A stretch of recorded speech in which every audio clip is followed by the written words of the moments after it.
Professor Jonathan Carvello of California State University was indicted for attacking federal officers during an ICE raid in California.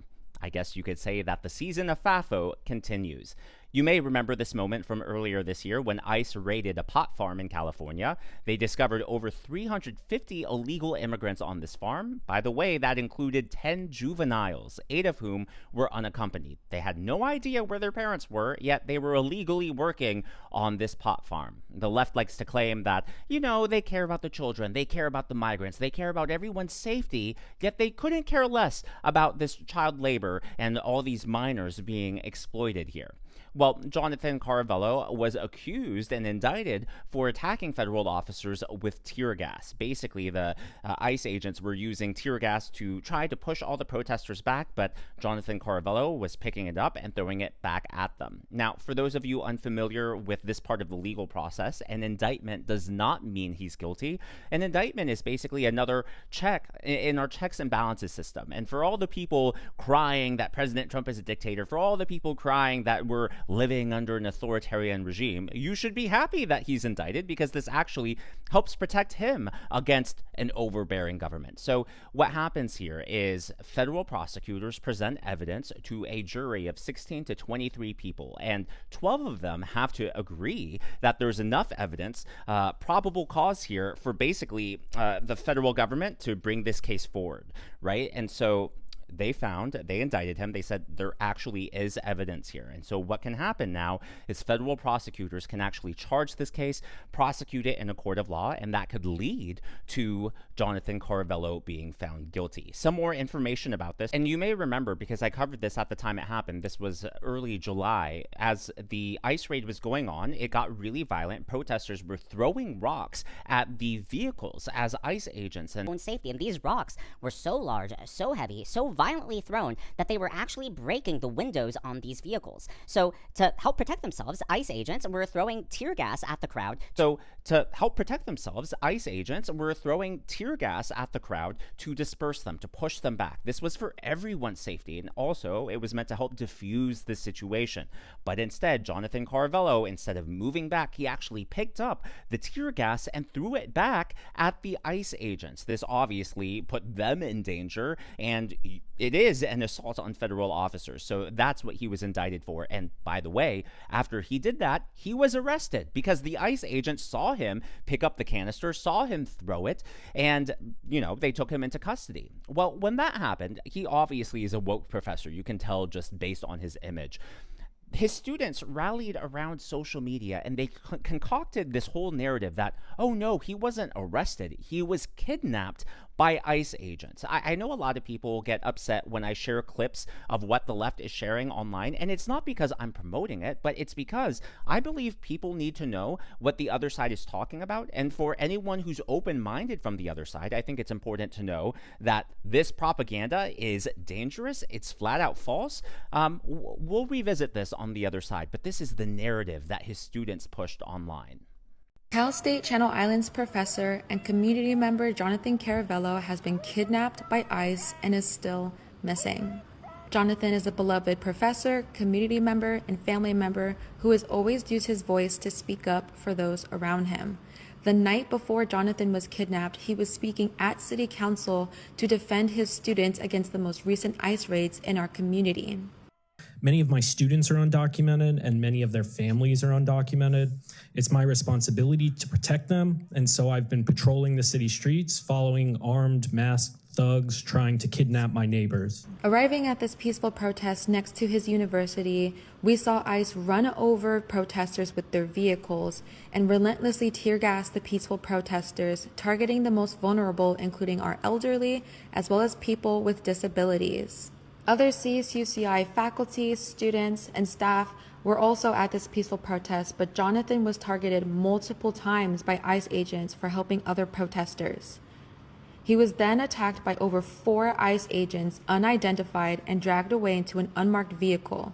Another protester was kidnapped by ICE agents in the exact same way. Dozens of ambulances were coming in and out of the raid for the workers being impacted by ICE's even more intense violence on the inside.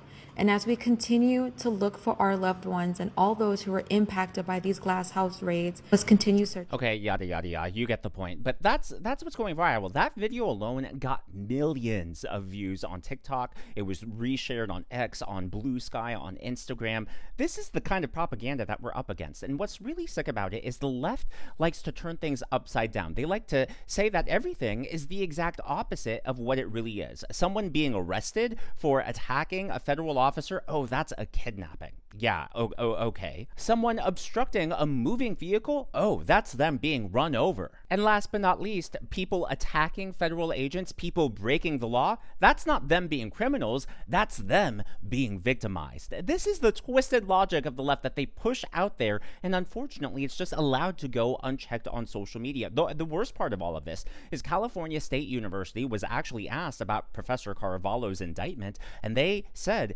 that they have no comment on this. In fact, he's still employed there, and they're just not going to comment on it because it's an ongoing investigation. If they haven't fired him at this point, I can guarantee you they're not going to let him go. Fox News has more information on what happened here. University system now charged after allegedly throwing a tear gas canister at federal agents. All that happened during an immigration raid earlier this summer at a farm north of L.A. And Matt Finn is live in Los Angeles. How has the university responded, Matt?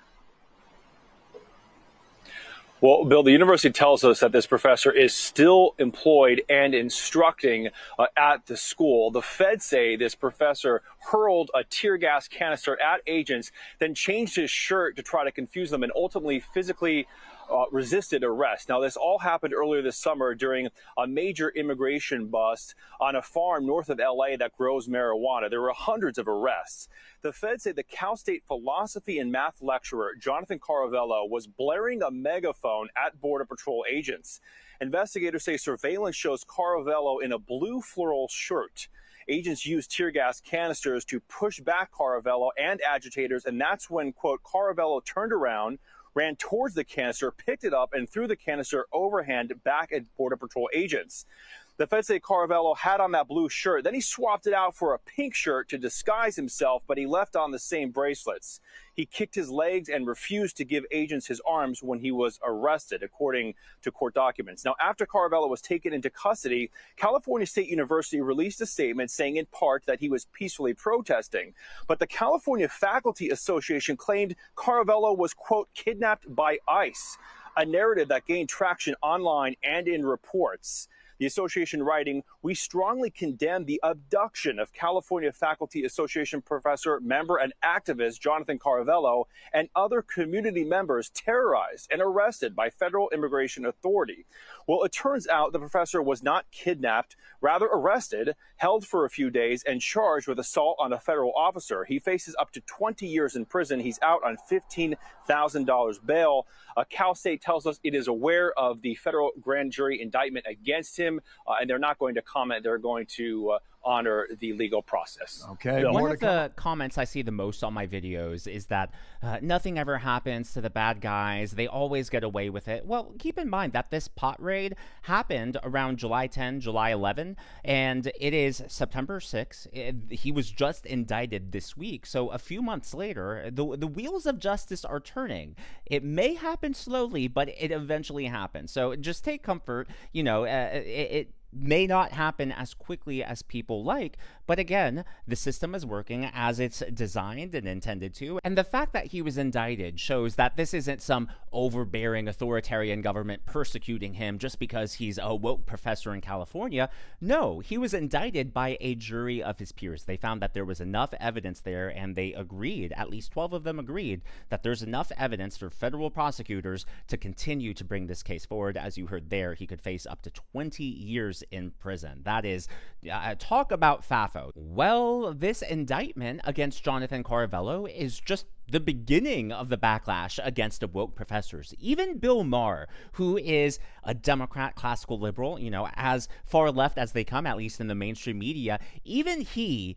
is getting sick of these woke professors. But before we get into that, I would like to acknowledge Shine On 83 and Kelly Odell Osprey as the members of today's Governor's Club. These are people who give tips and super thanks to the channel. I am so thankful that you're here, and I'm glad that you enjoy. So last night on Real Time with Bill Maher, he had on Harvard professor Steven Pinker, and they were discussing everything President Trump is doing, from the National Guard trying to tamp down crime to what Trump is doing with the budget. And believe it or not, Bill Maher actually came to President Trump's defense, and he wasn't just defending President Trump, but he was actually critiquing these woke professors and institutions like Harvard. The Trump administration broke the law in just cutting off funding for everything, including cancer research, robotics research, energy research, without stipulating exactly which regulations Harvard broke and without giving Harvard a chance to reply. But Harvard's endowment is over $50 billion, right? They couldn't dip into that? No. No? No. Well, they can. They have to kind of tide some researchers over, but 80% of it is earmarked for specific things like scholarships, like endowed professorships, and also the math doesn't work. Given the scale of Harvard's research, it would be eating its seed corn, and it would spiral downward if it did that. That sounds like it. I mean, you have a pile of $50 billion.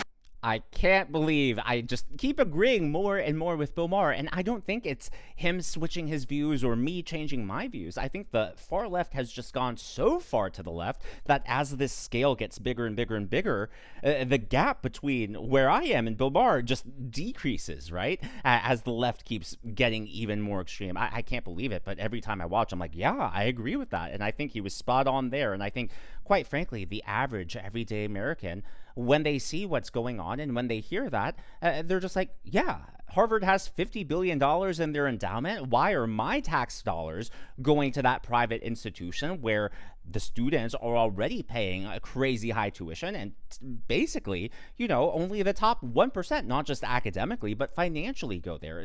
Just save me the pity party. I don't want to hear it at all. Well, one final story before we close out for today. We opened with Professor Jonathan Carvello. Obviously, we saw that woke professor. They all seem to have a look.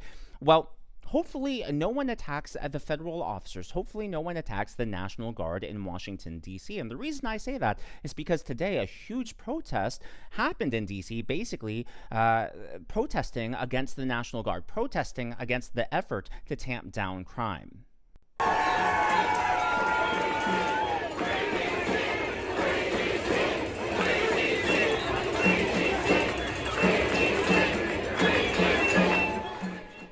In case you can't understand what they're chanting Free DC. And, this supposedly is an authoritarian dictatorship, yet they're allowed to exercise their free First Amendment rights, free speech out in the streets without any pushback. Now, it is getting late, and as the sun is setting, the crowds are starting to thin out, but some of them are becoming agitated, and they are actually confronting the troops, even though the troops are just doing their job. Go home! Troops go home! Troops go home! Troops go home! Troops go home! We'll see. Hopefully nothing happens. And, the whole point of the National Guard being there is to bring the temperature down and make sure that the streets are safe. So I doubt anything's going to happen. We're not going to have a repeat of 2020, knock on wood. But it'll be interesting. If something does happen, will there be another professor there like Jonathan Carvello? Who knows? Time will tell.